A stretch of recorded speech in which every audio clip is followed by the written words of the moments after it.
Guys এগুলা কি?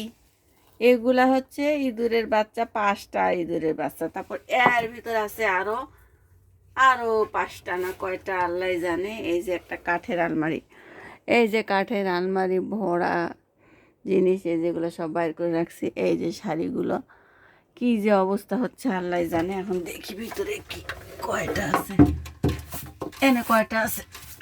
মা আবার চিল্লাচ্ছে। কয়টা? 3টা। বাবা কিভাবে ধরেছে এটা? কয়টা? ও বাবা, কতগুলা হইলো গুলো তো? 5 আর 3 কত হয়? 7। 5 7 কেন? 8 হবে তো। উড়ে আল্লাহ, ভালোই তো দৌড়াদৌড়ি করতেছে ইঁদুরগুলো, ইঁদুরের বাচ্চাগুলা। ও মা, ও চিল্লায়। মামা মামা মামা মামা। আর আছে আর একটু বড় ইঁদুর দেখলাম যে। বড় ইঁদুর পালাই গেছে। এই যে 8টা বাচ্চা।